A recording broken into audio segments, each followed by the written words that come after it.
नमस्कार दोस्तों, मेरा नाम है नितिका और एनएसटी क्लासेस में आप सभी का स्वागत है। आज हम इस वीडियो में सोशल साइंस पेडागोजी के कुछ इंपॉर्टेंट क्वेश्चंस डिस्कस करेंगे। तो चलिए शुरू करते हैं। Question 1, the cities have witnessed increasing rural-urban migration which has resulted in growth of slum areas near the industrial sites. The reason for this type of migration are, यानी लोग गांवों से शहरों में आ रहे हैं, इस वजह से इंडस्ट्रियल एरियाज के पास स्लम एरियाज बहुत बढ़ने लगे हैं। हमें बताना है कि इस प्रकार की माइग्रेशन की वजह क्या है। ए, शहरों में जीवन के स्तर में अधोगति। बी, ग्रामीण कामगार बाजार में विघटन। सी, घटी हुई कृषि उत्पादकता। डी, ग्रामीण क्षेत्रों में स्किल्ड वर्कफोर्स यानी कुशल कार्यबल की बढ़ी हुई संख्या। इसका आंसर है fourth option B and C. B और सी ऑप्शन इसलिए सही है क्योंकि ग्रामीण क्षेत्रों में लेबर ज्यादा होती है। जब काम नहीं मिलता तो लोग काम करने शहरों में आ जाते हैं। और दूसरी वजह यह है कि ग्रामीण क्षेत्रों में पहले जितनी खेतीबाड़ी होती थी अब उतनी नहीं होती, इसलिए भी लोग काम की तलाश में शहरों में आ जाते हैं। Question 2. The work performed by a homemaker goes unnoticed and unpaid as compared to the official work performed by an office-going lady who gets salary and respect. Examine the possible reason behind this.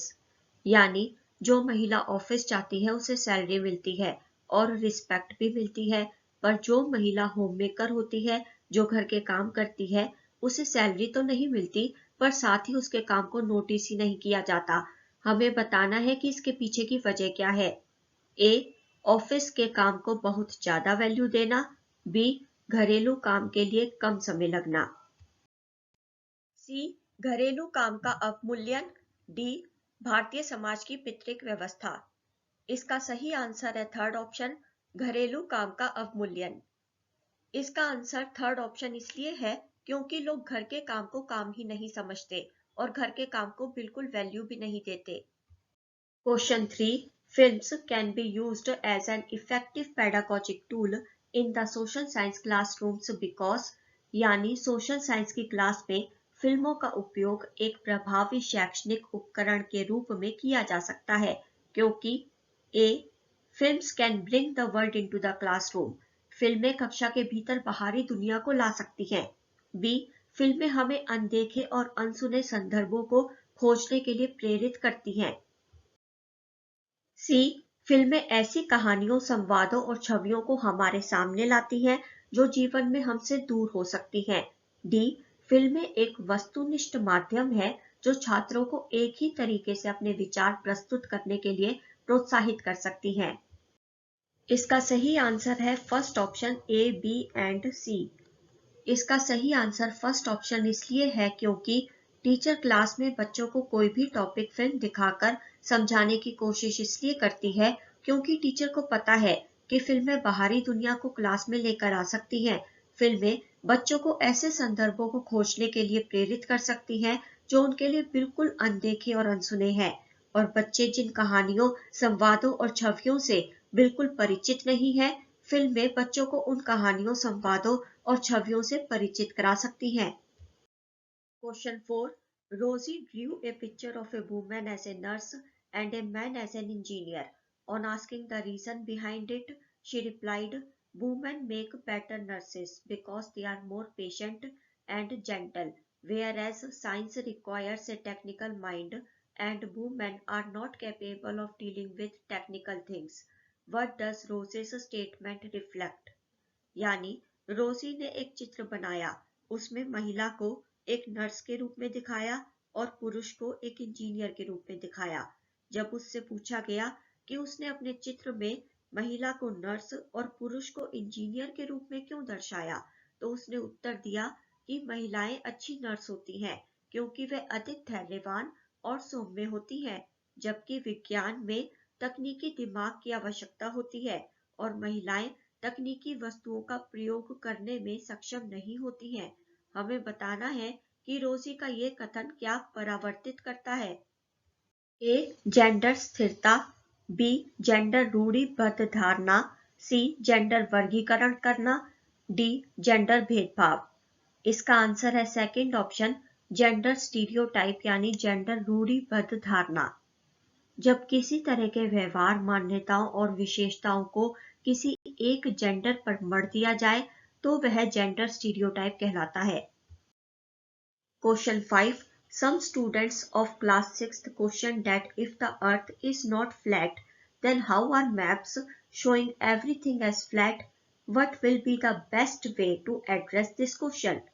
यानी कक्षा 6th के कुछ विद्यार्थी teacher से पूछते हैं कि यदि पृथ्वी सपाट नहीं है तो मैप्स कैसे सब कुछ सपाट दिखाते हैं। इस प्रश्न को संबोधित करने का सर्वश्रेष्ठ मार्ग क्या होगा। ए, सजीवता के साथ यह दिखाना कि कैसे मैप्स और ग्लोब्स हमारी पृथ्वी से मिलते जुलते हैं।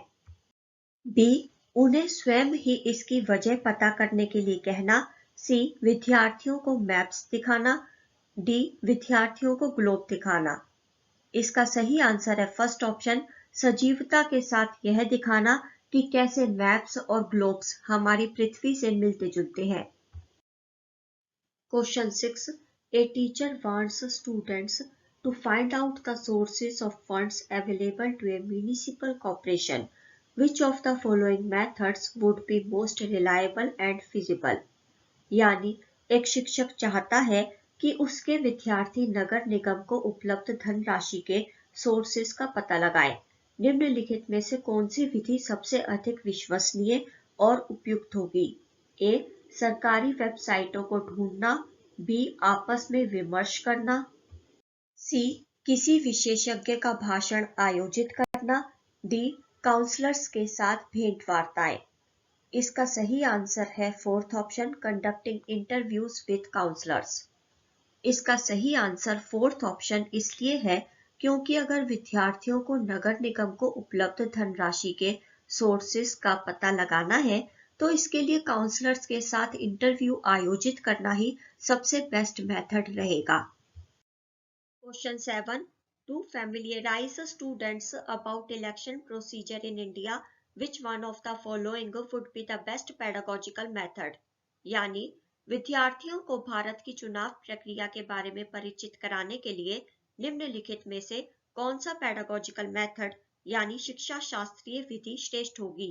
ए, विद्यार्थियों से कहना कि वे अपने पड़ोस में चुनाव संबंधी सर्वे कराएं। बी, कक्षा में क्लास रिप्रेजेंटेटिव्स यानी कक्षा प्रतिनिधियों के लिए चुनाव का आयोजन करना। सी, स्थानीय चुनाव पर डॉक्यूमेंट्री दिखाना। डी, किसी एक्सपर्ट यानी विशेषज्ञ को लेक्चर के लिए आमंत्रित करना। इसका सही आंसर है second option, organizing an election in the class for class representatives. इसका सही आंसर सेकंड ऑप्शन इसलिए है क्योंकि जब बच्चे कक्षा प्रतिनिधियों को चुनने के लिए इलेक्शन की प्रक्रिया क्लास में खुद करके देखेंगे तो उन्हें इलेक्शन प्रोसीजर अच्छे से समझ आएगा और साथ ही वे चीजें लंबे समय तक याद भी रख पाएंगे। Question 8, which of the following methods could be considered most appropriate for encouraging students to think like historians।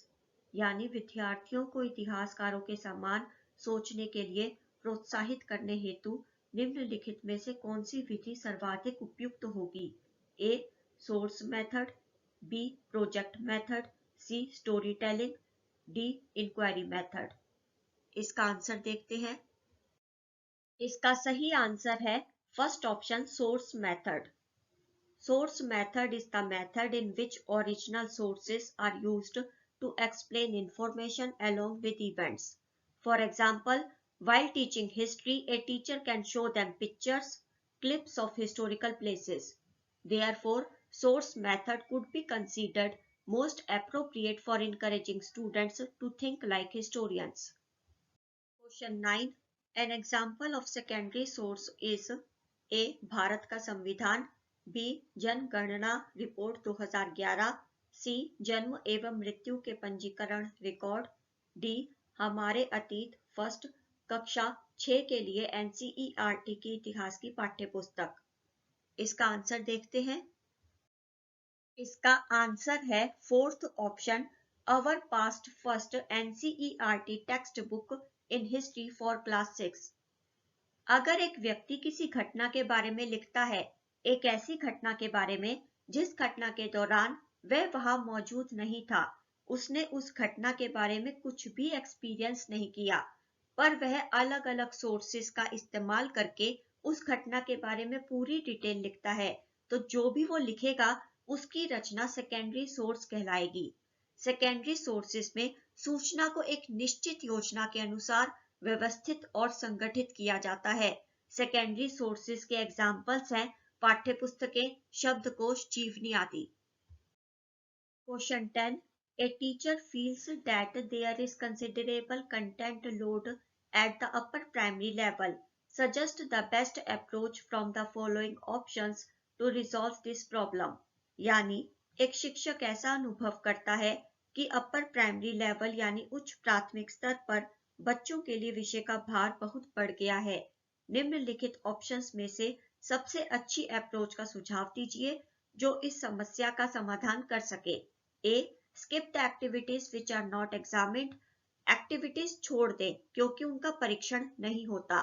B, identify important areas from each chapter and give notes, प्रत्येक चैप्टर से महत्वपूर्ण एरियाज की पहचान करें और बच्चों को उनके नोट्स दें। C, teach the whole syllabus rapidly, सारे सिलेबस को जल्दी जल्दी पढ़ा दें। D, develop themes that could teach several concepts across disciplinary boundaries, ऐसी विषय वस्तुएं विकसित करें जो विषय सीमाओं को पार करके कई कंसेप्ट्स को सिखा सके। इसका सही आंसर है fourth option, develop themes that could teach several concepts across disciplinary boundaries.